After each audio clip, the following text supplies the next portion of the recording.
Okay. Um, so exercise in neuroscience, we already talked a little bit about the what the neuroscience part is, but we talked predominantly when we were discussing Parkinson's disease, what's going on in the brain. So we talked more about the neuroscience of the and the physiology of Parkinson's disease itself. And then we also mentioned neural continuums a little bit, and we made reference to them. We haven't actually talked to them in depth, talked about them in depth. And we've also made reference to neurocognitive approaches, which are cognitive kind of like activities or brain activities that you will do in conjunction with the physical exercises, right? And they're Mhm. meant to spur better cognitive function and to maintain cognitive function for as long as possible. But we'll talk about that for sure. So in this section 7, we're going to go through exercise in neuroscience, the neuroplasticity, the role of the cerebellum, the neural continuum, progressions, and neural continuum timeframes.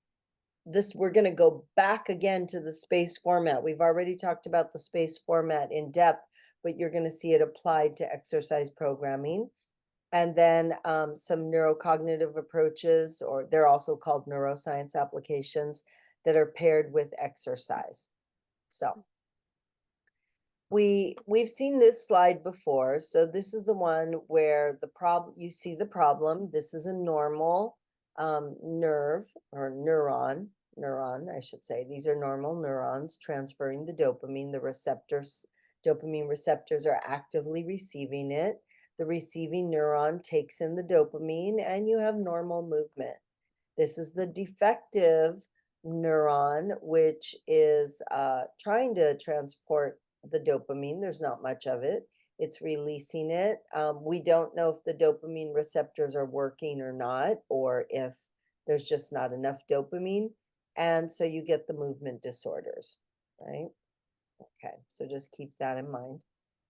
So when we think about exercise in neuroscience and how exercise affects the brain, it is really a trifold process of what's going on here. And it's broken down by the top bar, which is stimulus, molecular mediators, and neuroprotective effects. This is why we want our clients to exercise. Not even dopaminergic medication can do what exercise can do for the body and brain. So the stimulus is physical exercise, no matter what that is. Their boxing, their treadmill, their swimming, their yoga, their Tai Chi, whatever it is, or their Pilates for Parkinson's daily routine, right? That's Mhm. the stimulus. These types of different stimuli, depending on what they are, but in general, all of them lead to molecular mediators. So they mediate a change. They're going to facilitate some type of change in the molecular structure of the brain. So exercise affects neurotrophins. So neurotrophins are different kinds of well, molecular mediators, things that can make a change with the neurology. You have BDNF, NGF, and IGF-1. There's different ones, but these are the primary ones. And these are all increased with exercise. So this is important because if you look down here, the brain-derived neurotrophic factor, that actually helps to protect whatever neurotransmitter is there, whatever's left of the dopamine, it's going to protect it. The nerve growth factor, that is to help new nerves or neurons grow. And the insulin like growth factor, it regulates insulin. So all of these things are going to perform better. And then you have things like inflammation and stress going down, which is really great. And then you have transcription factors, which are proteins that turn the genes on or off. That function is enhanced. So it works better with exercise. And this isn't just in a person with Parkinson's disease, this is for Anybody. everybody, right? Yeah. And the Right. metabolism is regulated, right? Mhm. So then from these molecular mediators happening, all this activity here happening, that affects gray matter and white matter in the brain. So the gray matter is the stuff that's in charge of brain plasticity in terms of neurogenesis, which is the birth of new nerve cells or neurons. Angiogenesis, which is the formation of new blood vessels, and then synaptogenesis, which is that synaptic cleft, the connectivity between the neurons. So let me go back to this slide. Do you see this gap here? This is called a synaptic cleft. So synaptogenesis is when those two nerves, they're gonna, so, and then the white matter improves too. And this is the kind of like the integrity of the brain. And this is kind of function and integrity. And all of that means that your cognition, your capability to learn, to think, to react, to do all those things, it stays up. Your fitness levels, your cognitive fitness stays up, your physical fitness stays up, and your risk of dementia goes down. I mean, people who exercise actually have a reduced risk of developing a neurodegenerative condition like Parkinson's from 32 to 38%. I've read articles that have different percentages. And so that's kind of the range. Yeah, That's that's amazing. Just that to, is amazing. I mean, anyways, all right. So that's what exercise does in terms of the reactions in our brain. So now we're going to look at the neuroplasticity thing, right? So that's all this right here. This is the neuroplasticity, the brain's ability to change and adapt, right? And rewire itself to get done what you need to get done. So about neuroplasticity, the brain's always learning. It's very resilient. It has some ability to recover from injuries. This is why when people have like strokes or they have some sort of brain injury where maybe they lose function temporarily, they can recover sometimes, from traumatic brain injuries or from strokes or things like of this nature.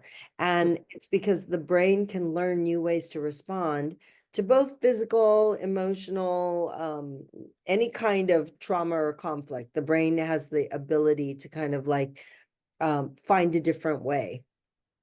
However, the brain's neutral. It doesn't differentiate between good learning and bad learning. So it's just going to learn whatever is repeated, whether that's beneficial or harmful. And that's important because if you're a couch potato, your brain takes that and rewires everything throughout your body to accommodate being a couch potato, right? Yeah. And if you're exercising, you're moving, you're eating healthy, you're regulating your, stress, your brain finds that to be the normal. So it configures everything to, to react to that. So it's very interesting, which is why we need, when we work with our clients, we need to get them to develop this work as a daily routine, right? Even if it's 10, 15 minutes a day, that is a win versus once a week, twice a week, right? It's got to Right. be daily, has to be a habit. All right.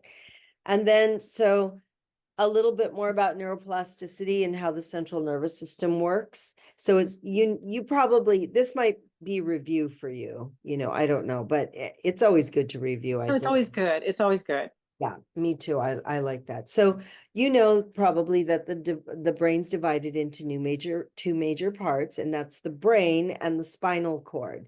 And you have and the function is to coordinate brain and body for movement. Okay, so then you've got a peripheral nervous system, which connects the central nervous system to the rest of the body and external environment.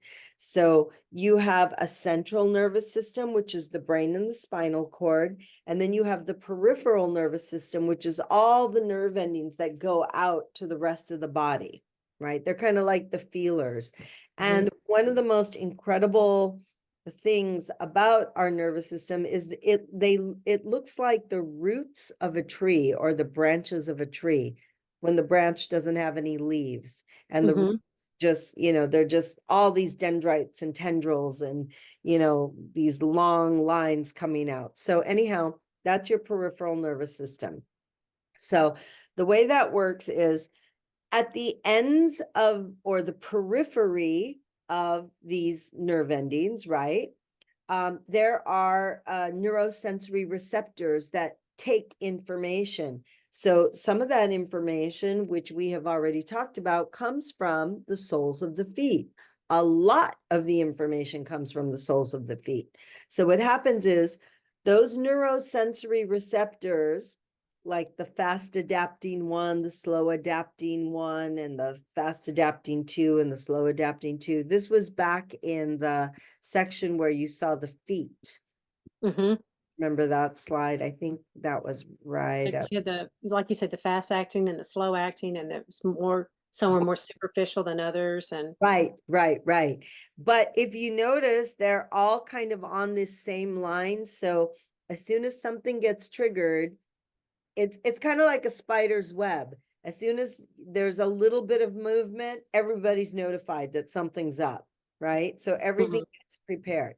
So then these neurosensory receptors are at the edges of the peripheral nervous system, and they are comprised by, or the action that they do is called an afferent nerve. So the afferent nerve takes the information and sends it up the central nervous system into the brain. Okay, that's the afferent, AFFERENT, afferent neurons. They they put information into the brain. So they tell the brain what's going on, right? Then once the brain has the information, which is taken from the neurosensory receptors, in this case, for balance and stability and how we move, comes from our feet and our vestibular ocular system. But there are other proprioceptors and neurosensory receptors all over our body, right? Because that's how our brain knows what's happening. So this information gets carried by the afferent neurons to the brain. The brain, the motor cortex, figures out what the movement adjustments or the movement plan is going to be, and it's going to send it down. But before it sends it down, it makes a stop at the cerebellum, which is the primitive brain back here. And it's almost like the cerebellum has to give the stamp of approval. So it looks at the plan and it quickly makes, and when I say quickly, I'm jesting, because this all happens like so fast that I don't even know what the time is. It's like smaller than a nanosecond. I don't even know. But anyhow, so that plan goes to the cerebellum. The cerebellum does what's called neural sharpening. So it makes the plan even more specific of what's going to happen, sends it back, and then it goes down the central nervous system, back out through the efferent neurons. So these are the neurons that carry the messages out of the brain and back out to where whatever has to happen to help you move or achieve what you need to get done physically, right? Okay. So does that make sense? Okay. So then you have the nervous system, which controls the muscular system, which controls the articular system. So this becomes very important when you're working with the stage 5.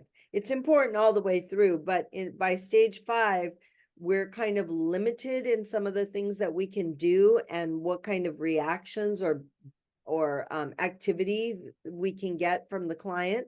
So we're focused more on keeping the client comfortable, able to move, able to just, have as good quality of life as possible. And part of that is looking at this where the muscular system controls the articular system. So we need for the muscles not to deteriorate and waste away.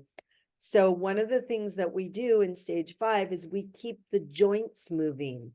Because Okay. if the joints keep moving, it tells the muscles that something still could happen. But if the joints stop moving, the muscles then feel like there's nothing for them to do. So they start to waste away much faster. And there's a condition called cachexia, which is kind of the muscles kind of just waste away. Mm. So articular system is just our ability to The joint. articulate. No, Okay. no. Articular system is the joints. Right. Yeah. Does that make sense? Not to Uh-huh. articulate, but But articular it's the joints yeah. which move. These Okay. elbows, shoulders that we need to keep moving. Right. Okay. All right. And then progressions and regressions of movement correlate to the central nervous system. So when we're thinking about implementing progressions or regressions in our programming, when we're thinking about creating neural continuums with our programming, which is making things a little bit more challenging for the client and layering it, right? We're layering it so they can achieve more. That all is related to the central nervous system. So, this having this understanding helps us to create programming that's much more specific and versus generalized, like, well, they're going to benefit from squats or lunges anyhow. It's not so much that. It's like we need to be very specific about what we're training or what we're trying to get the nervous system to do. The Mhm. other thing too, which we're going to talk about next, is the role of the cerebellum in Parkinson's disease. So predominantly because the midbrain, the basal ganglia, which sits in the midbrain, is I don't want to say corrupted, but corrupted in the sense that it's not working properly, right? That then essentially movement has to fall to other areas in the body. And one of those areas that can help is the cerebellum. So remember how I said by the time a person is diagnosed, 60 to 80% of the dopamine's already lost? Right. And so, the question is then, well, why wasn't this caught sooner? How could I be almost out of dopamine and I'm just finding out now, kind of thing, right? So, Mhm. and I think I mentioned this earlier in a lesson, but it's the cerebellum that's kind of picking up the slack here. Mhm. So the cerebellum starts to hyperactivate when the function of the basal ganglia starts to deteriorate. So it's almost as if, the cerebellum's kind of carrying the load until it just can't do it anymore. And Mhm. that's why we don't really notice anything until it's kind of really Can't. in the game. Yeah. Yeah. Okay, so the brain recruits a different part of the brain to sort of take over for what's not functioning well. Kind of, yes. However, the cerebellum already plays a major role in stability and balance, right? So it's Mhm. just kind of like picking up the slack even more. So that goes to what you just said. Yes, it's not even recruiting it. It's active, it's an automatic action that happens. It just kind of amps up. Mhm. So, oops. So the cerebellum is also known as the primitive brain. And I spoke about this earlier. I mentioned that it's responsible for neural sharpening. So like if I want to get, this tiny little bead, I'm going to pick up this bead on the table. And it's one of those really little micro beads. I forgot what seed beads, I think they're called. Oh, yeah, yeah. So yeah, and you notice like when a child is trying to pick something up that small, it takes them a few times before, where they hit the thing and then they move their fingers a little and it's really challenging to pick up something so tiny like that. But that is neural sharpening. So the first time you go down to pick it up and your fingers like blonk, plonks on the table and you clearly miss the bead, right? And the second time you go a little slower and maybe your fingers are closed a little closer. And then by the third time you realize that it's so small, you actually have to use your nails as like little pincers to get that bead. That's all cerebellum neural sharpening, right? Okay. So Okay. isn't that incredible? Yeah. So another example, which is really common, is let's say that you show up and your friend's moving and there's a box and the person says, you know, your friend says, can you pick up that box, but be careful because it's really heavy. So you go over to the box and you position yourself for pretty much a deadlift because you want to protect your back, right? Mm-hmm. You pick up the box, all of a sudden you're picking it up with a hoist, right? Because you're in your head, it's heavy. And it turns out the box is empty, right? There's really nothing in the box. Mm-hmm. So quickly, your body and brain have to recalibrate so you don't flip yourself back or, overdo it, right? That is neural sharpening. And that's all happening. That little check-in plan, like here's the check-in plan, all the information's coming and saying it's super heavy, and the brain's already got the motor pattern that, okay, we got to stabilize, we got to make sure the back is in good position, the feet are solid planted, the waist and the core is contracting, that's the plan, right? Plan Mm-hmm. goes to the cerebellum. As you're doing it, the cerebellum's like, oh, there's nothing in the box, change the plan.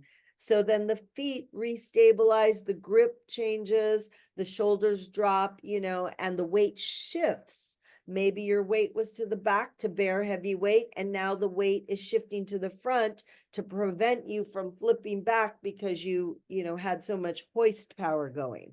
Mm-hmm. Make sense? Mm-hmm. It does. Okay, so that's all the stuff that the cerebellum's doing. Neural So sharp. now the really interesting part, cool part to me, is that they share reciprocal dysynaptic pathways.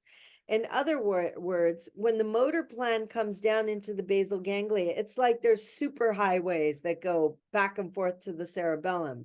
That's why the cerebellum's able to kind of like jump in there and pick up the slack and do whatever you need to get done until there's just no more dopamine, and then it really can't do 100% of the job.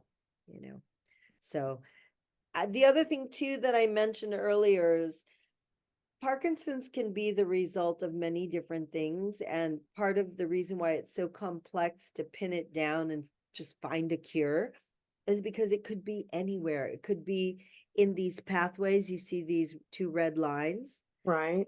The nigrostriatal pathways could be corrupted. Maybe there's not enough dopamine. Remember, we talked about the factory, the manufacturing plant, the factory is broken, the manufacturing equipment is not working, the product is defective. There's so many different aspects and to the physiology of this disease that, it's not surprising that we still don't have a cure. Understand it. And so everything seems to be okay until it's just not, until you're trying to put your deodorant on and your hand keeps going all over and you're like, what the heck is wrong with me? So Mm-hmm. that's where we're at. All right. So questions so far? So far I'm good. So far I'm good. Okay. Okay. So let's start talking about a neural continuum. Okay. So neural continuums are based on or take place in the central nervous system. It's a central nervous system phase of learning, and you can have many different kinds of neural continuums in everything you do. So when you're training your client, you might end up using 2 or 3 different kinds of neural continuums within one exercise mini set. And in exercise and physical training, most of the neural continuums apply to stability, endurance, and strength phases of training. Okay. So it's going to place demands on muscular, skeletal, and articular systems, or the joint system. The thing is with the neural continuum, we want to not place those demands all right away. Like maybe we'll do a muscular a more muscular challenge, like let's say the lunge, right? So the first one, when we prepare that mini set lunge series, is stepping forward, right? So the heel, ball, toe step, and then return. Heel, ball, toe step, and then return. Same leg, maybe both hands are on a counter or two chairs to support, right? To give stability. So that's the first part. Now let's introduce a neural continuum. That's going to give more skeletal and articular challenge. So maybe they'll step forward and they'll dip down into that lunge position and then slowly come out and then step back. So now you've challenged the skeletal system and more specifically the articular system a little bit more, right? And then, maybe they'll have to step and do it without going down, like all as one movement. So those could be neural continuums, not Okay. necessarily progressions. And then we talked about this before as well, that the relationship between disease advancement and disability is not linear. And that was the did I show you this last week, the video clip of the client who went to the neurologist? No? We talked about it. We talked that the neurologist gave her that score and it hadn't changed, and Right. she was Okay, good. very pleased. Yeah. I have the video, but if we already talked about it, let's keep moving so we can. So a neural continuum, you made me think of this where, when I have people hands and straps, tabletop, then oftentimes I'll use the word we're going to progress, and I teach them coordination, where your legs, where you go from tabletop, your legs are at 45 and you open and close them. Is that an example of a neural continuum because now you're doing something different or you're adding to it? What, so you start with hands and straps and then you do feet? Is that what you're talking about? Well, your hands, so I'll just tabletop, hands and straps, lowering their arms, but then I'll add to it by when you lower your arms, you come into a chest raise. Then Hmm. from there I'll go, now when you come into the chest raise, extend your legs out at a 45-degree angle. Hold everything and open and close your legs twice. So I Yeah, keep layering. yeah. Kind of, yeah, because you're challenging the central nervous system more and more. And yeah, the short answer is yes. That would be, that could be a neural continuum. Okay. Okay. Let me just check something really quick.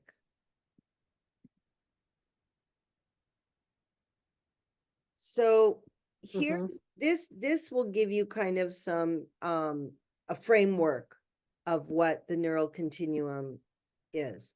So you increase stability and strength in the lower body using a neural continuum progression.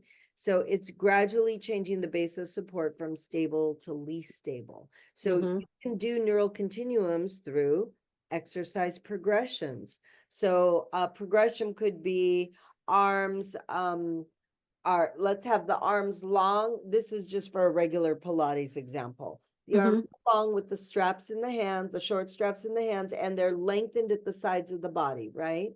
Mhm. We'll start with your elbows first, lifting up and down, right? But your upper arm is staying glued down to the mat. So there's the first one. Mhm. Then you start with your hands, your elbows are down and your hands are at 90 degrees. And then you just do tricep, lift and lowers where you just come up and down, straight up and down, right?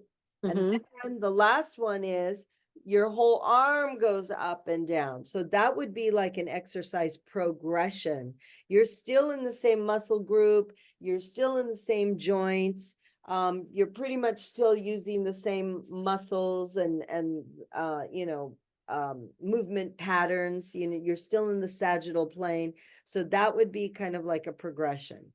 Okay. And changing surfaces. Now, changing surfaces now is a neural continuum because you're stimulating the central nervous system in a different way now. So if you're doing lunges on a wood floor and then you're doing lunges with, a Bosu Oh, or so yeah.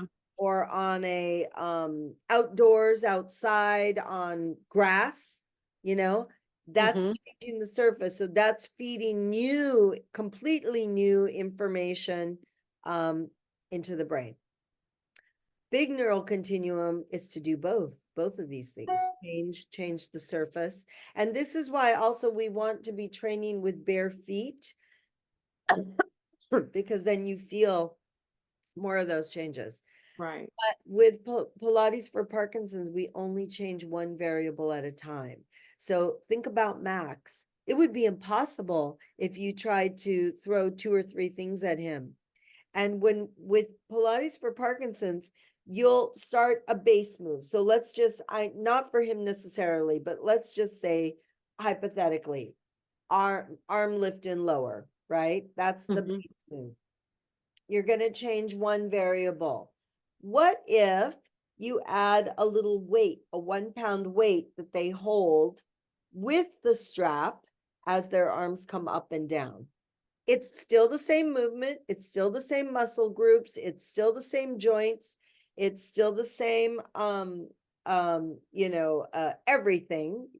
The only thing is that you've changed one variable, which is now it's heavier. There's Mhm. more weight, which means the nervous system has to turn on to detect that and to figure out how you're going to adjust your joints and your muscles to accommodate that new change, right? Mhm. So now Mhm. let's say that you want to change something again, right? Let's say maybe instead of the weights, let's say you want them to go into tabletop, right? Mhm. So, but you still like that heaviness. You're going to take the weights away. They're going to still keep doing this, and then they're going to do that in tabletop, right? So you only Right. change one variable. They went back to the beginning of what they were doing with their arms. So they already know how to do this. Mhm. Then the tabletop comes into play. Then you bring the weights back in. Now they're doing that with the tabletop. So do you see how you loop it back to what the base move was, which was the arms? You introduce one new thing, which is the tabletop. And then you went, before you added the weights back, they were doing this, right? So then you put the weights in, and now you've increased their ability. Okay. All right. Always Yeah. return to the start before beginning a new movement. So it's the Okay. same for Pilates for Parkinson's, that SPRR, stimulate, progress, return, repeat. Every time you're going to add something new, you got to go back to the beginning, kind of like a refresh. Like, let me make sure you know this. Let me make sure your brain and nervous system remember this. Okay, you still remember it? Good. Let's add the new thing. Then they do all that, the new thing with the old thing, right? And let's say Mhm. you want to add something else. Well, you have to go back to the beginning again. So that's why I use the lunge here as a good example. So they're stepping forward and back, right? They're doing the step forward, go down, come up, and then return. So let's say I want to change the surface. So now we're on AstroTurf, right? We were on a flat floor before. I will go back to this first and have them do this again on the new surface Mhm. before. So I won't just, okay, I already know they can lunge. Let's just do the lunge on the AstroTurf. No, you have to go back to the very beginning, even if you only do it 2 or 4 reps, Mhm. or 6 reps or a whole set, whatever it is, you want to go back to the beginning to reinforce. Okay. Okay. And you're always applying the Pilates principles of alignment and axial elongation, which are the two predominant ones that we use a lot in Pilates for Parkinson's because they apply specifically to upright posture. Okay. So all the exercises, even if they're seated, they're lying down, they're on their knees, they're doing a lunge, they're doing a push-up, they're doing a bicep curl, whatever it is, it doesn't even matter what they're doing. We always have to be on top of them for their alignment and axial elongation, because Mhm. especially you with Max right now, you know, That's one of his biggest challenges is his upright posture. Right. So, and if you don't stay on top of that, everything else is going to be diminished, you know. So Right. Right. trying, this is a huge win, even just opening him up, just trying to get the best possible posture he can get. Mm-hmm. All right, then we have a neural continuum time frame. So usually neural continuums are built within a time frame, like in 1 month, this athlete will be able to overhead or bench press, whatever, going from 100 to 250 pounds. That's going to happen in 1 month. And then Okay. they write the programming for that 1 month, right, to get the athlete from 100 to 250 pounds. But in Pilates for Parkinson's, we don't use time frames. Our neural continuums are just open-ended because Parkinson's affects each person so differently that we can't really put a time frame on them. The other thing is the cognitive piece, memory is affected. So maybe they remember it Monday and Tuesday, and by the time they see you on Thursday, they've completely forgotten the exercise. So guess Right. what? You start it again, and that's okay. But I'm talking about this because these are all things that you're going to run into and that you want to understand, like this is what's happening. So you're not like, well, God, it's only been, a day and the person forgot it. You saw them Monday, you saw them Wednesday, and they came back to you saying, I couldn't do the homework because I can't remember what it was, you know? Yeah. That's a So good point. yeah, I mean, or it could be they see you every single day and they struggle, right?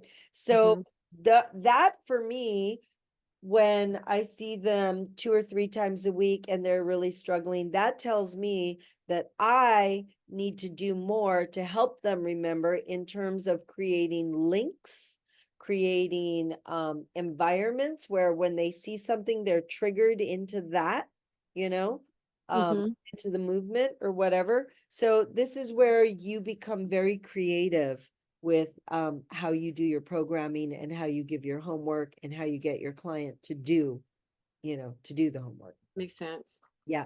Okay. So if we look here, so this client took 4 to 6 weeks to get to the point where she could go all the way down. And actually, it's okay that she went down, but the point of why I was moving her this direction was actually for the piriformis stretch. But she just got really happy to be able to go down. So I thought, okay, that's fine. We'll take that too.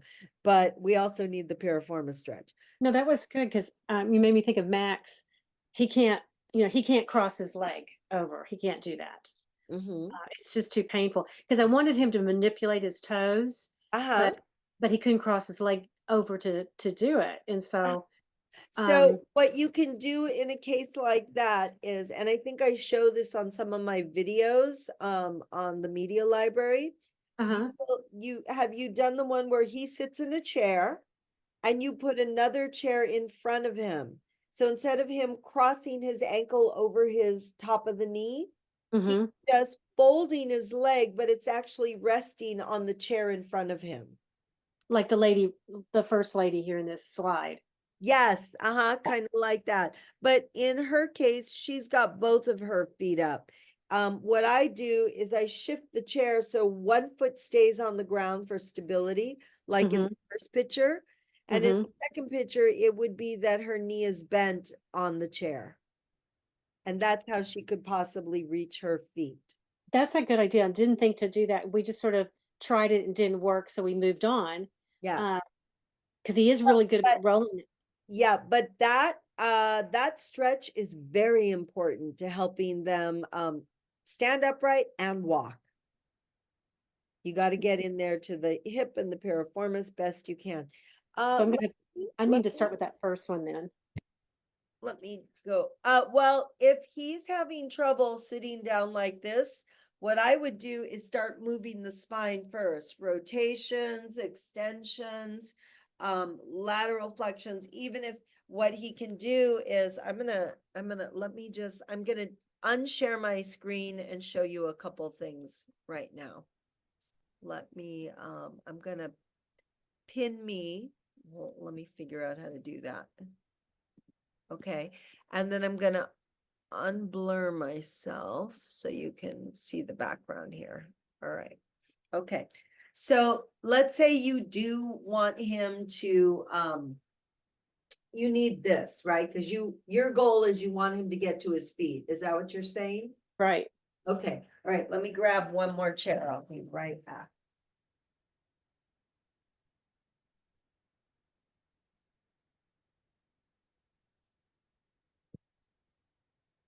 So this is here it is in a neural continuum. He sits in his chair, right? And you go through the spine stretches first, because that'll give him, do all the stretchy stuff first, because that'll give him a little bit better mobility. Okay. My God, here's Taylor. All right. And then what you'll do to start him on the neural continuum is you can use the Pilates box. Okay. So you'll take the box, you'll put it on the floor, and you'll start his leg there on the box. Now, I would take the box and put it lengthwise first rather than horizontal, because he needs to keep one foot on the floor and the other foot will go on the box. So now you've got this, right? Mm-hmm. So from there, you're going to start it on the box. And then the next time he comes, you take the box and you turn the box on its side. So now he's up here, right? And you go through the little bouncy bounce, and you know, maybe he can hold it. If he can reach, fine. If he can't reach, that's okay. You're getting the stretch, right? Yeah. All right. Then after you put the box on its side, now it's time for the chair.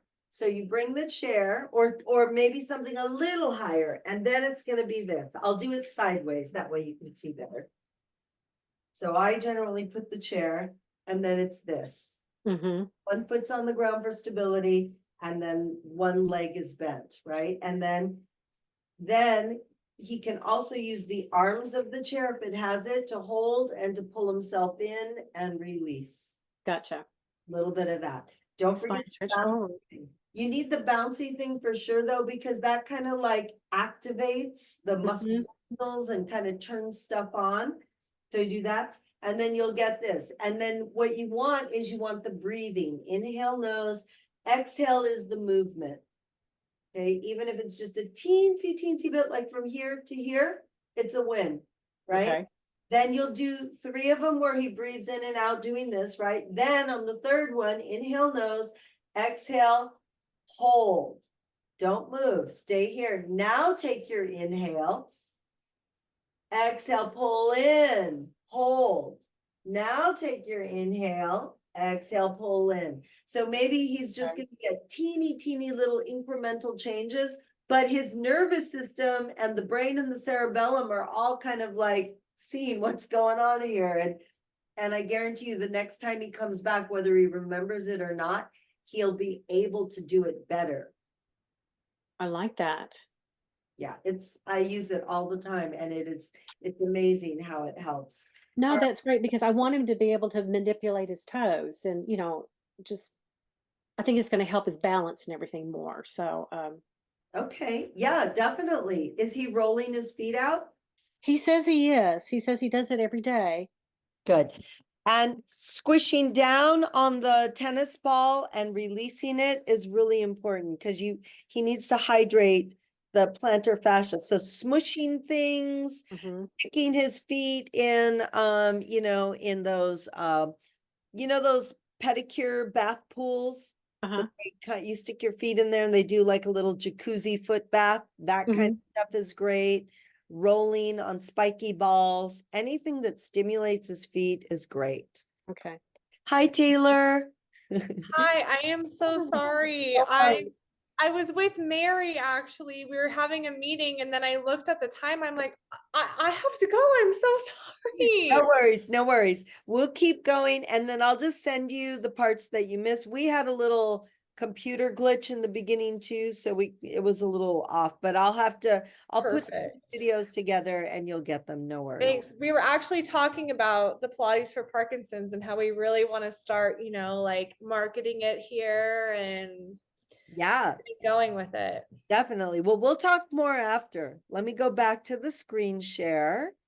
And yeah, but I was thinking about Mary and Jessica and you as well. I really want to get out there this year.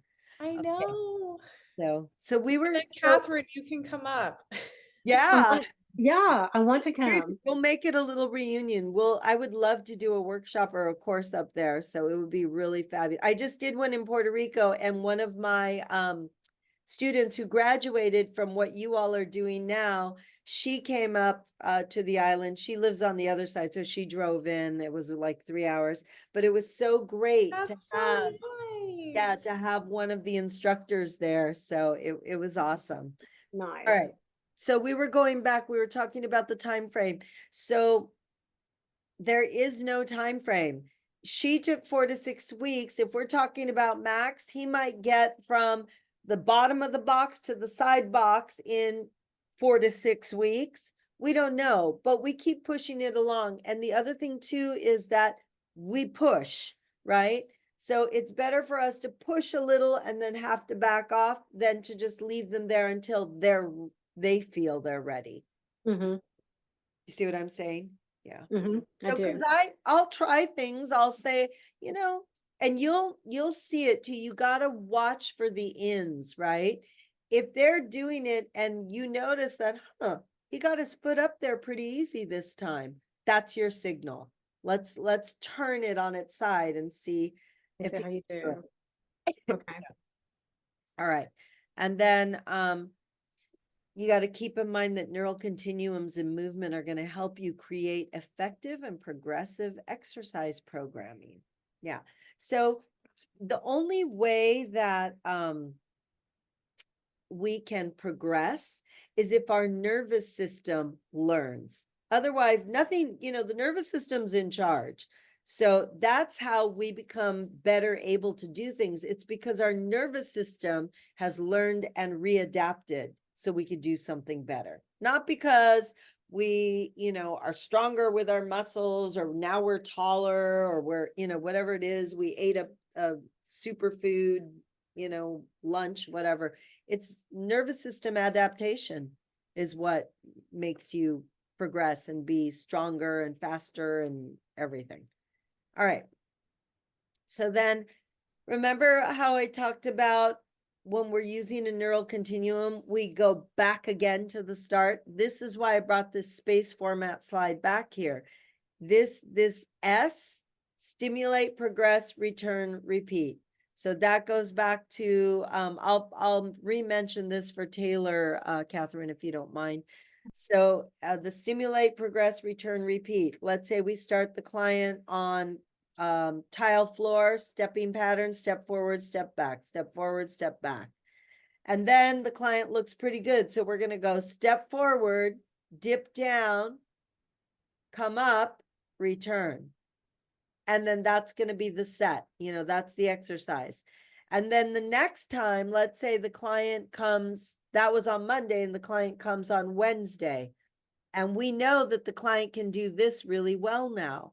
We're not going to start here. We're going to go back again because now we're changing the surface. Now we're going to be outside, on the grass. And we're not going to start here, even though last session they finished really well with the lunge. Nope, we're going to go all the way back and start the stepping pattern again. So we stimulate, progress, return, repeat. Oops. Right? So then let's say Wednesday comes along, or the next session, you're back in the house, you're back on the tile. You want to go for the full lunge now. Guess where you're going to start? Back here. 2 or 3, just to feel. They're going to do this, step forward, down, up, return. And then the next one is all the way, right? So, and then the 4th visit, maybe you're going to start the back lunge. So you're going to go all the way back to here, and they're going to just step their foot back and return it. So they're not going to go down. They're just going to do the same stepping pattern to the back, And then what I would do is I would, as the challenge, stepping forward together, stepping back together, stepping forward together, stepping back together, right? All on one side, all on the other side, and then alternating. So this is helping to reinforce gait and ambulation. So stimulate, progress, return, repeat. Okay. The Pilates principles remain the same. We changed the conditions. So we went from the tile floor to the grass, or we went from, two hand hold, single hand hold, other hand hold, no hand hold. But so the condition is, well, actually, that's not a good one. That would be more, going back to simulate. Changing the conditions would be, we did it inside, now we're doing it outside, now we're doing it on a yoga mat that's squishy. That would be changing conditions. The other thing too, we talked about this earlier, Taylor, as well. I wanted to flash back to this, that we always have to be, was that the slide or no, here it is. We always have to be, nope, that's not the one either. Hold on one second, let me find. Oh, here we go. I was on it. With P4P, we are always looking for the alignment and axial elongation in everything.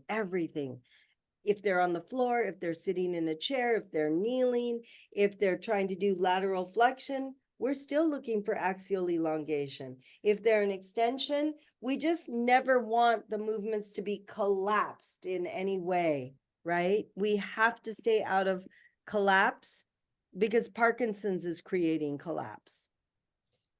So like, let's say that they're moving in kind of like a collapsed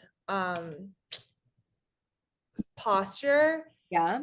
You wouldn't progress it, right? You would just I keep would working regress until it, okay. Yeah, I would regress it all the way back. So let's say, and this actually did happen to me. The client said that they were going to a personal trainer when I first met them, and they could do lunges. I said, what does the trainer have you do? And they said, well, they have me do lunges and squats and when she said lunges, of course, I'm like, ambulation and gait. Can I see your lunge? And so the client, who had already been going to a personal trainer for 6, 7, 8 months at the gym, showed me her lunge, and the lunge was completely collapsed, right? So I did not fix that lunge. I went all the way back to the beginning and started laying out the foundation for a good lunge. Mhm. And because she knew what the lunge was supposed to be looking like, ultimately, didn't take a long time. But you don't try and fix something from where it is, because the neural continuums. We need the nervous system to learn the right way as best as possible. Okay, Yeah, perfect. That was my only question. Like, if someone is saying like, I can do a lunge and they want to, but they're in this kind of collapsed posture, how to approach that. So even more importantly, let's talk about how to talk about it. Right. So if you see, I'm the client and I do this lunge, let me get over here and I'll just kind of fake a lunge. Can you, okay, there we go. All right, let's say I'm the client and I do this lunge, right? And then I come back and I'm pretty proud of this lunge, right? Because I'm not falling down, right? So that's for me, I'm thinking it's a win. So how do you talk to me about that? How do you tell me that's completely wrong without telling me that's completely wrong? What are some of the things you're gonna say? And just as a reminder, we talked about this already. So give some of the things you all would say. Catherine, you go first. That way, Taylor. Oh, Taylor, you brought it up. Okay, so I think what I would say is, thank you for showing, very friendly. Thank you for showing me your lunge. I see you have really good strength in your legs. Let's step back for a moment and let's start working on the basics and work back into that lunge. And then I would start off just in the You are definitely on the right track with that. Yeah. So I'd want to compliment them for what they could do, but say, let's literally step back for a moment and let's build on this lunch. Let's go back to the basics or the foundation and let's work on that foundation and then work back to the lunch. Yeah. Yes. One thing that you did really well is you gave them a compliment on what they were already doing. And that's a really important thing, because remember, with Pilates for Parkinson's, we use feed forward cueing, not feedback. Feedback cueing doesn't really work with a person who has Parkinson's disease. It's hard enough for your cognition to think forward versus to flash back. Okay, how did I do that? And then try to figure out how to fix it, and then, compare it and then fix it. Mhm. That's how a person who doesn't have Parkinson's could do it. No problem. You're at Mhm. the gym, your trainer says, no, that's no good. You got to do this. And then you, in your brain, are able to like figure it all out and compare it and pop out the correct way, right? That the trainer Right. wants. A person with Parkinson's disease can't do that. I mean, it's extremely challenging, especially as the condition progresses. Right. Okay, Taylor, let me hear what you're gonna say. Okay. Can't say any of the stuff that Catherine just said. I was just gonna say, great, you have strong legs. Just kidding. But that I really did love. Like that, I wouldn't have thought to do that, and that was a great thing to compliment. I would probably just say, okay, awesome. You have the basics of a lunge. I want to work a little bit more on upper body and like opening up a little bit and upright posture. So we're just gonna take a step back and then progress forward. Okay, so that's good too, but there's only two, both of you said similar things, which is great. You're on the right track. But something that you're not taking into account for a person who has Parkinson's disease. My daughter says it's TMI. Too much information. Right, right. Yeah. Yeah. Yep. So I will share with you what I do. Okay. So I'm seeing a not good lunge, right? And I'm looking at it and I'm going to say, you know what? I like that. I like that. Come over here. Could you put your feet together? And guess what? I'm going to take them all the way back to the stepping forward, stepping back. Let's review the lunge. So, I'm not going to give them too much. I just say, I like it. Or in your case, Catherine, I like it. You have strong legs, right? Or in Taylor's, I like it. Or that's looking good. Let's put some more upper body in it. That's it. Like, we don't have to Yeah. get too detailed Mhm. because TMI. Yep. Oh, you need Yep. to And honestly, like even a regular, they don't care. Like they're just like, just get me through. Yeah, you do it. exactly. So you like it, the compliment, because they need to feel that you're on their side. Like, I like everything they do. Yeah. Like I'm one of their biggest cheerleaders, and they need that without being, obnoxious, of course. Right. What I'm saying is the compliment, the the adjustment, the comment, whatever it is that you want to do, and the adjustment, just get right into it. I Okay? liked how you got them right into the movement. Like there's not a lot of, waiting. Let's talk about it. Just, I like it. Now we're moving this way. Yeah, exactly. So you mark it and then you start going from there. Yeah, that was good. And take them all the way back to the beginning. That way they can build better movement. Okay. So let's take a look at the space format, how it's applied in exercise programming. This is a client who had mid to late stage Parkinson's. He's actually in stage 4. So he can't live probably between 3.5, maybe 3.5 and 4. He has his predominant motor symptom is pretty much postural instability and gait disorder. He falls down incessantly. He's always got scabs and cuts and things because he falls down a lot, right? Mhm. And he's also had a prior stroke due to a DBS. So the deep brain stimulation, the metal needle insert, they put it in wrong and it triggered a stroke. So it just, the poor guy, he's gone through so much, but he's still so positive. So here we are. The exercise I'm applying this whole thing to is lateral flexion. So I start with him seated in the chair. Have you seen this slide before? I don't think so. You have. I Mhm. think I have, yeah. Yeah, Okay. you've got, yes. And I've already gone through what we're doing here. Yes. think I it was don't one of remember. I've taught in like 2 different time zones and I'm like, okay, so just a quick thing then. Close chain, solid grip, showing him the movement. Change the environment. He's now kneeling, right? Same Mhm. movement, little bit lighter grip, more guidance, but firm on one hand, lighter on the other. It's right here, right?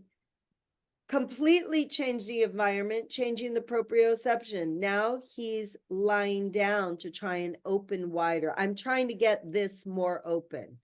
Doing it like this, he is only able to move a certain amount, but he does have flexibility. It's just that he can't control it, right? So if I Mm. put him on this surface, he's anchored here. He's flexible enough to stretch over. Now look at the tactile. This hand is like hanging. It's not even gripping him. And this hand's not even touching him. It's holding the prop of the ball, right? Mm-hmm. And here, look at the tactile here. I've got my hand between his shoulder blades. He's stabilizing himself and holding himself up, which is amazing. And he's going to do lateral flexion, right? Wow. Wow. Yeah. So this gives you the space format: stimulate, progress, return, repeat. So I started with the lateral flexion.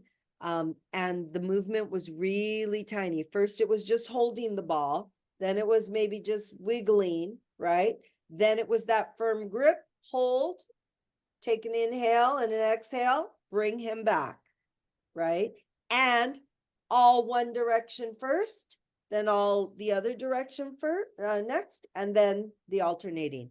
Now, one last thing about this in lateral flexion.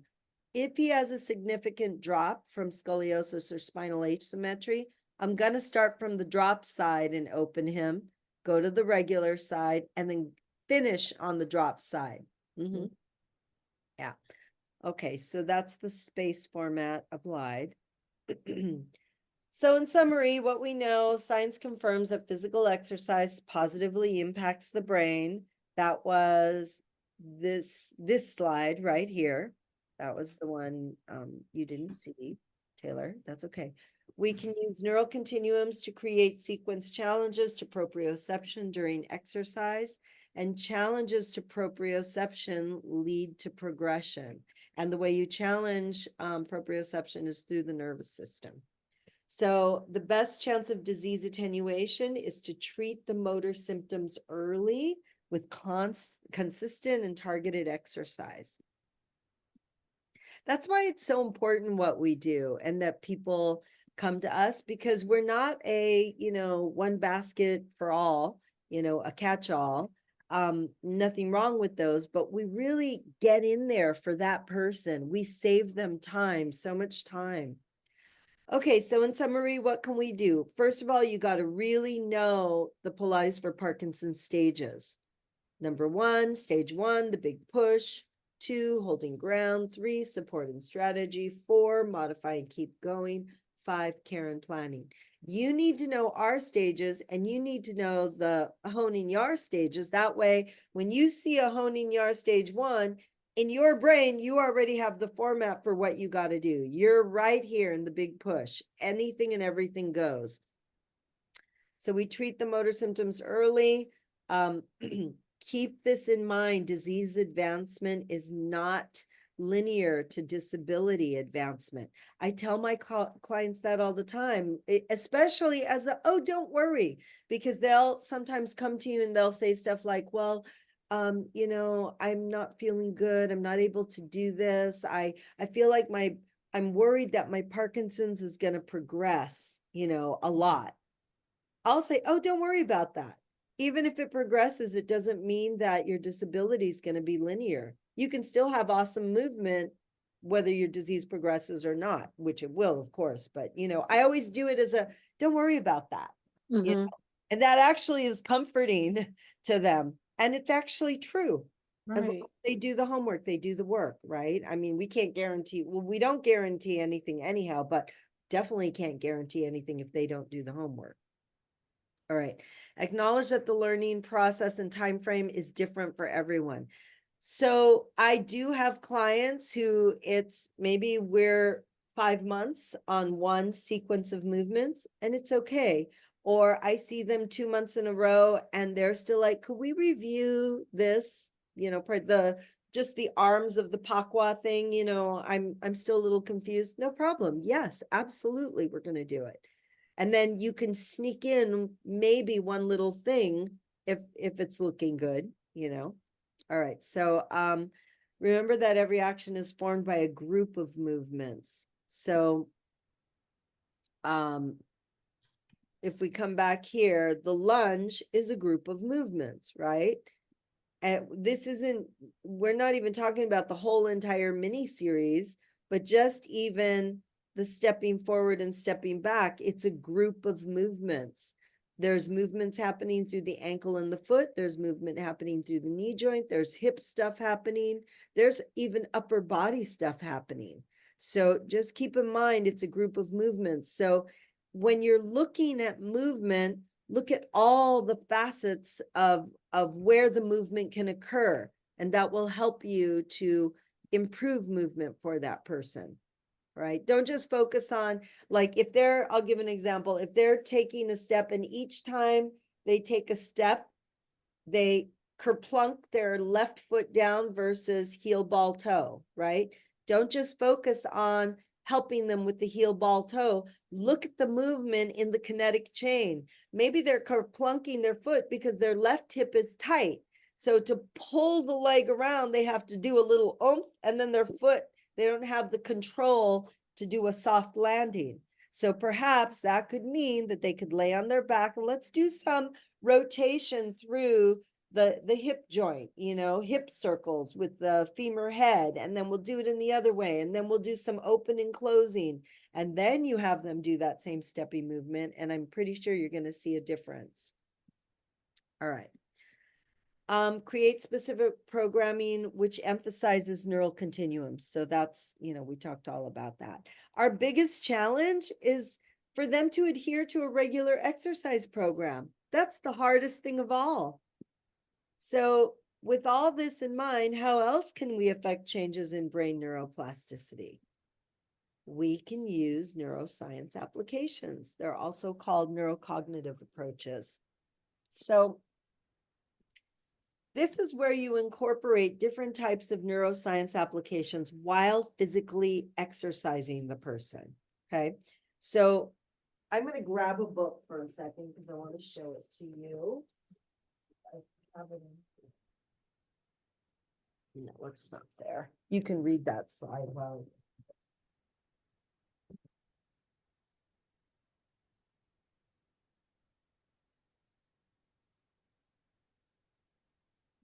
So there's this guy, this author, his name is Carl Sterling, and he talks about Parkinson's regeneration training.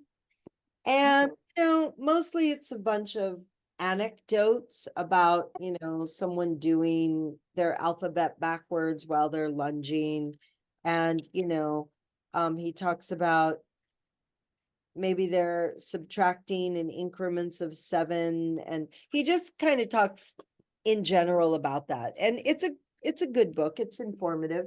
However, what I found was that applying neuroscience applications or neurocognitive approaches to everybody who has Parkinson's disease is not, it doesn't work. Does not work. It doesn't work because everybody's Parkinson's is different, number one. But number two, it doesn't work because as Parkinson's progresses, you need them just to pay attention to the movement, never mind about subtracting in increments of 7 backwards. You know what I mean? So what I have found in my experience is that pairing certain neuroscience applications work better in the early stage versus as the disease progresses. From 2.5 on, never mind about alphabets backwards, right? But there are other neurocognitive approaches that are extremely effective. So let's talk about a few of them here. I'm going to make the slide bigger, that way you can see the whole thing, hopefully. A better view. All right. So the mirror neuron system, I call it monkey see, monkey do.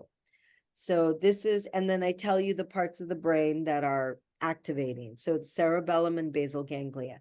So if you're sitting directly in front, there's two ways you can do it. It's mirroring or matching. If you see that you're mirroring the person and they're getting confused after 2 reps, if it's still looking a little like confusing for them, or there's a big time lag between them doing what you're doing, like raising my right hand and then raising my left hand and going like that, and they're like confused of how it's going to happen, right?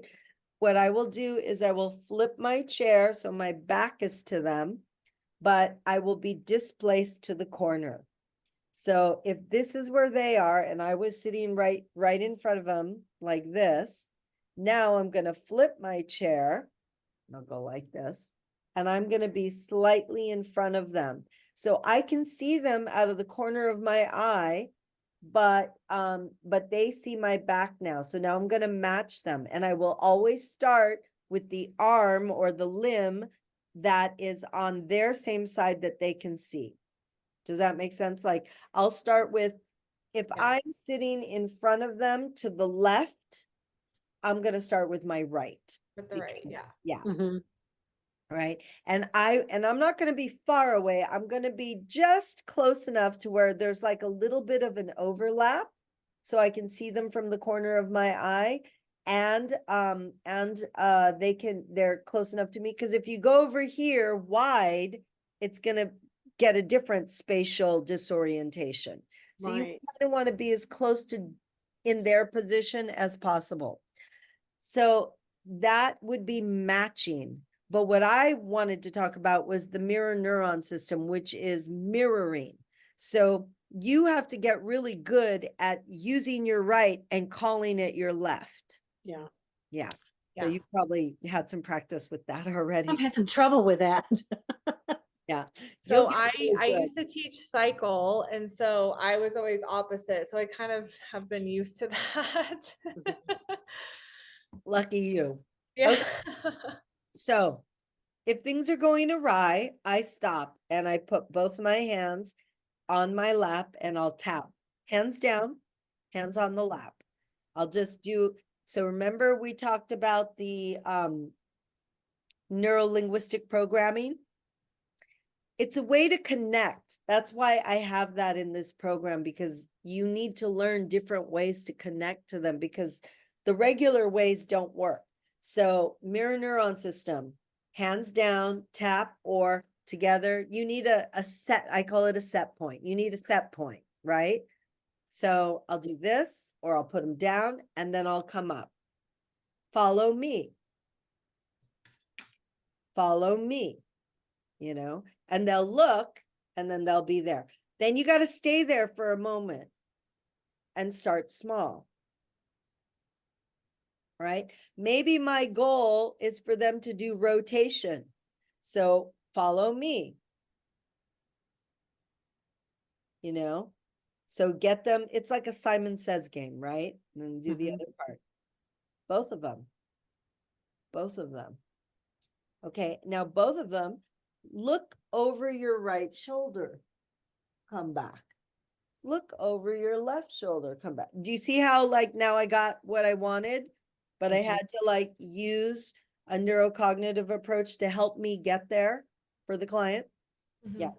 All right. So that's mirror neuron system. And you have to be careful, because like, let's say you're counting or something and you put your finger up to count, right? You may see their hand go up, because they're gonna link into what you're doing, because their neurology is trying to connect. All right. pattern sensory enhancement. This is basically, it's called PSE, and it's music therapy. And they've done a lot of research studies, predominantly, I think it was in New Zealand, where they would put music on to people who have Alzheimer's or neurodegenerative movement disorder. And all of a sudden, person was walking perfectly fine or dancing a waltz perfectly fine. It's really kind of amazing to see it. So this is really interesting because what happens with music is that when we use certain parts of the brain, that part of the brain activates, right? So remember I was talking about earlier how we are electric beings and we have a lot of electrical impulses happening. So when the brain is going to activate in terms of for physical movement, the motor cortex goes on, right? It lights up. So pattern sensory enhancement is different because what it does is it lights up almost the entire brain, which is really, they did studies where they showed you what the brain looked like when they were getting the person to do this one thing. And then they showed you what the brain looked like when they were getting that person to do that same one thing, but with music, the whole brain was on. So that's really very cool. Especially cognitive, motor, and speech centers. The only thing is that pattern sensory enhancement, the music has to be appropriate to the client because this could go really bad really fast and turn into something that's irritating and stressful and confusing, right? So all the components have to be correct for that particular client. The components being the volume, the type of music, the meter of, is that called meter of the Yeah. music? Yeah. The tempo, The tempo of the music. Yeah, all of those things. So one thing that I have done, which you can do too, I have Spotify, and I ask the clients, what kind of music do you like? And then I'll say, oh, well, tell me some of the bands. Oh, you like, Willie Nelson. Okay. What are some of the songs that Willie Nelson does? So you can see now I'm going into cognitive training stuff, but I'm also now going to pull those songs and build a playlist for that client. So now each of my clients has his own playlist, and sometimes we use the playlist, sometimes we don't.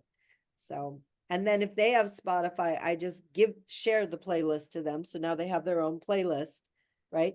Then I pair the movement to a particular song. So this one client always liked this Johnny Cash song.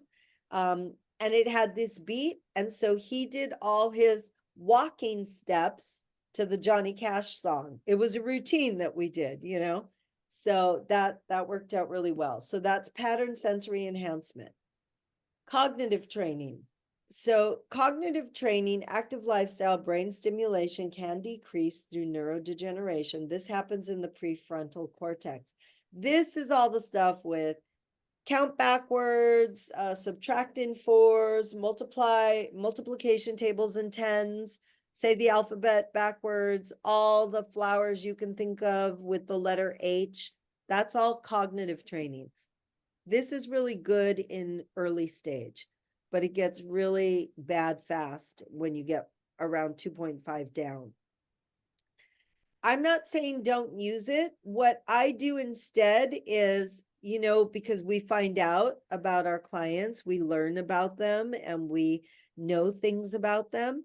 So what I will do instead is I have a client, he was in refrigeration and I don't know, he has like tons of tools, right? And where we train, we do some TRX sometimes. He's got an entire toolbox there. I open the drawer and I'm like, you've got chest presses, and each chest press, you're going to name this tool and tell me what it does.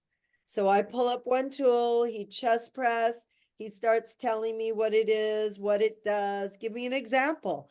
And then I pull another tool, and then, so by that time I've gotten through 24 chest presses, and I'm working his memory. So that's an example of cognitive training. Motor learning. So motor learning is 3 stages: understand, practice, and automatic. And by the way, this is an entire workshop on itself. I'm just sharing this with you in the course because you should know some of these things, because you'll use them. But if you want to get more heavily in depth on each one, then that's a workshop. All right, so cerebellum and basal ganglia is where this is happening. On the motor learning, this happens predominantly in early stage, or it doesn't happen in early stage. It can still happen in early stage. But as Parkinson's progresses, the potential and probability of motor learning diminishes. So motor learning, I use this probably more in early stages, the big push, teach them everything, let them do lunges on the BOSU, on the carpet, on the floor, on a squishy mat, lunges in, wherever, the kitchen, the dining room, lunges with weights, lunges with elastic bands, the magic circle. That's all motor learning. You're repeating, and they're practicing it, and then they get it really well. Right? That's the motor learning. Visual enhancement of touch. This is anticipatory reaction. This happens in the primary somatosensory cortex. So this would be something like, do you remember that experiment that was done where the person had their hands on a table and they could see one hand, and then they had the other hand, they had them put it under the table, but they put a fake hand on top? Let me see if Wow. I have a picture of that. I think I do. Hold on. There it is. Visual enhancement of touch. Do you see this? Okay. So it's a fake rubber hand on top. The other hand's there. But because of the way the brain is, the hand or the brain still thinks that's the hand, right? So if they tickle it or if they put a knife towards it, the reaction is according to what the brain thinks is happening. That's visual enhancement of touch. Now, that's not to say that we do that, but I'll tell you how we do use it, how I use it. So remember the NLP with the tapping or the a gesture or something that goes with the movement? That is the same as visual enhancement of touch. So let's say I want the client to rotate, and the client, I'll turn and do it like this. The client rotates like this, right? And so I will stand behind them and pull them up. So as they rotate, they'll stay upward, right? But I won't just go there and do that. What I'll do is they rotate, and then I see it, and I may cue it with a word like open, open chest, and I'll take my fingers and I'll tap. I won't push, I'll just tap. And maybe they'll make a gesture to come back. Let's do it again. This time they can see my fingers, and they'll do it, and then they'll see my fingers, and I'll tap and I'll pull a little and say the same command or words, chest open. I come back. Maybe that's going to happen 3 or 4 more times. But by the 5th time, they're going to go, they'll see my hands and they'll automatically do it. By the 7th time, they'll go a little less dropped. They'll see my hands and they'll come up a little higher. Maybe my hands won't come in as close. They'll just be in the periphery, right? And by the 8th time, they're there on their own. So that could be a visual enhancement of touch. It's an anticipatory reaction. And you can create anticipatory reactions with gestures, with your hands, with your words, with sounds like clicking or snapping. I can't snap my fingers, but if you can snap them, go for it. Clap. I don't use claps so much unless it's really to emphasize something, but little snaps, is good. Clicking sounds like, I don't click either, but little sounds like that, because they're actually dopamine arousal triggers. right? When those little noises are heard, whatever dopamine is in the system wakes up really fast. So yeah, you'll try it.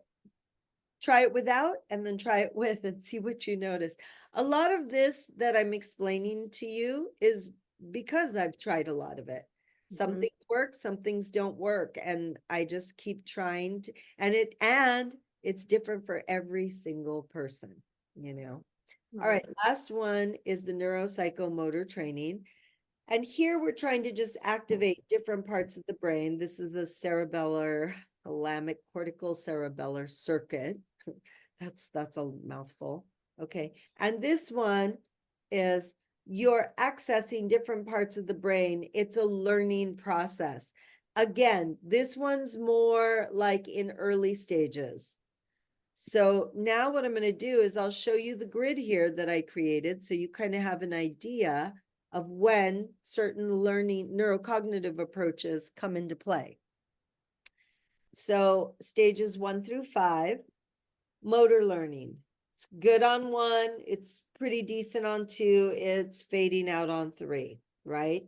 So you have to keep progressing until you have to regress, until they're just not motor learning, until it's obvious you can't teach them new things anymore. You need to reinforce. By stage 3, now you're already reinforcing what they already know. Mirror neuron system. On 1 and 2, it's okay. I usually don't need it, but by 3 and 4, you definitely need it.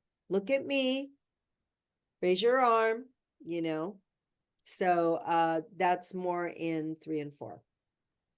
Pattern sensory enhancement. Now, this is interesting because if it's someone who loves music, it could easily work for stage 1. So you could use this, it's no problem. I put it back here because in stage 5, I have almost, remember, stage 5 is, care and planning. And one of the things you need to do is keep them comfortable, keep them pain-free as best you can, keep them fluid with their movement as best as possible. So what I found in stage 5 that helps is if there is really low, very, very low classical or soothing music in the background. It helps. It actually helps. Stage 3 and 4, this is where that tempo thing can help. The Johnny Cash beat of that song, or whatever other type of music they like, some sort of tempo. Nothing fast because it overwhelms the system. Visual enhancement of touch, stages 1 and 2, maybe 3.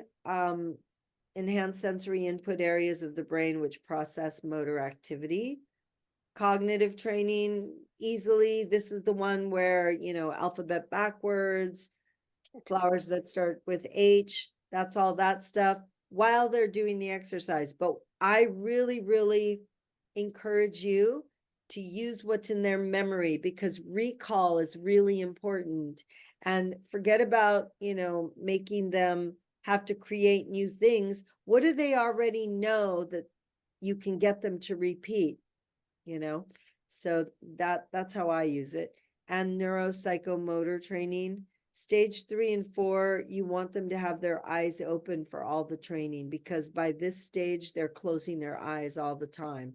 In 2 and 3 they already start closing their eyes, and in 4 and 5 it's a like a neurosensory thing that happens.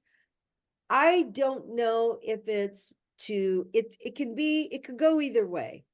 The benefit of closing your eyes is it hyper activates other senses, hearing, touch, kinesthetics, touch, smell, all of it is hyperactivated, right? So maybe it helps them to focus and to listen.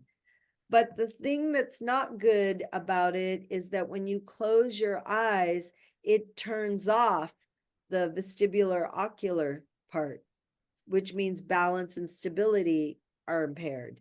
So you got to figure out when it's okay. Obviously, if they're doing standing stuff, eyes open, you know? Mhm. If they're laying down and they're trying to figure out the position for, I don't know, an extension like a baby swan, they want to close their eyes to feel it, that's okay. And that is the end. So, Cecilia, back to stage 4 on list recall. You put just do like their favorite, like tell me your favorite colors. Would that be the idea, or I wouldn't go as general as that. You want to get specific, but you want to make it doable. So, okay, and favorite colors, it's hard. So there's recall and there's create, right? So right, recall is stuff that you already know. Create is having to think about something new and relate it back to what you know. So when I do lists, my lists are generally like, oh, you used to be a electrician. What is this tool for? Like these are things they already know. And right. you'll also notice if you can get them to retell stories. Tell me when you use this. What was the funniest time? Do you have any stories about this? You Mhm. know, and then what you'll notice is when they get into the story, if they can get into one, it'll go really fast and fluid for a little bit, and then they'll get to a stop, and then they'll like go, oh, I forgot what I was talking about. That's okay. Let's do the next one. So you don't have to wait, you don't have to dwell, you'll just keep moving. Another one, I have a client who um he's a philosopher. So we were doing exercises, I think I might have mentioned this, and every rep he had to tell me the name of a philosopher, or a philosophy genre Yeah. or something. And so I don't, did I tell you about that? Where then he said a name and I said, I've never heard of that one. He goes, oh no, he's my friend.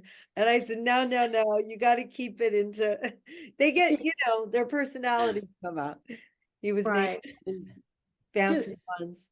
you Anyway. made me think of something. So I'm guessing because of the stages can overlap some. Like for instance, Max, we don't talk much because it's just too big an effort for him. I mean, he couldn't recall. It'd be too much effort. But yet he's really good at other things. So is that where that's kind of an example of he's further down the road with not be losing speech, but he still has other, Well, when he you say he's good at other things, give me an example of what you're talking about. upper body strength, I guess, is probably what he's still has pretty good at. But even the jokes he tells me, it takes minutes for him to tell me something. It's Uh-huh, uh-huh. it's not fluid. Yeah, So that's okay. I mean, okay. I would encourage him to talk through the entire session. And what you can do is you can feed forward cues into what he's talking about. So Hmm. let's say he's telling you a story about when he went swimming in a lake, right? And we're 5 minutes into the story and or not even 5 minutes. Let's say he starts, well, my brother and I, we used to go to this lake and the name of the lake was, so now he's stuck because he's trying to think of the um, name of the lake. Hmm. Then I would say, oh, it was a cold lake or a big lake or a small lake. So those are easy things for him to grip onto and keep going, right? Right. It was a very cold lake. Okay, so you and your brother went swimming in a very cold lake. Then what happened? Hmm. So you Okay. try and feed and trigger the story. You don't need all the details, you just need them talking. Our goal is to keep them talking. Maybe the story of the lake ends up, like now we're in a whole different story where he and his sister got in trouble with their mom and he doesn't know how he got there. I don't care how he got there. I would be Hmm. like, oh, is your sister older or younger? Like it Hmm. starts a new thing, but Okay. again, you have to feel it out with your client. And how you'll know is when you do the profiles and you ask them questions about themselves. Did you have any hobbies? What are you retired? What kind of work did you do? Did you play any sports? We get all that information. and we can use all that information. Yeah. Okay. Hopefully that answers your question. One more thing, Catherine. For Max, if he's not gonna talk, I would alternate. Excuse me, I would alternate when he's doing exercises. Mm-hmm. Maybe the first few reps, I would do breathing. Mm-hmm. Inhale through the nose, stretch. Exhale. That was great. Let's do it again. Inhale through the nose, stretch. The other side. Exhale. Great. Okay. Oh, So okay. now you know how to, now he knows the stretch, right? Uh-huh. Okay.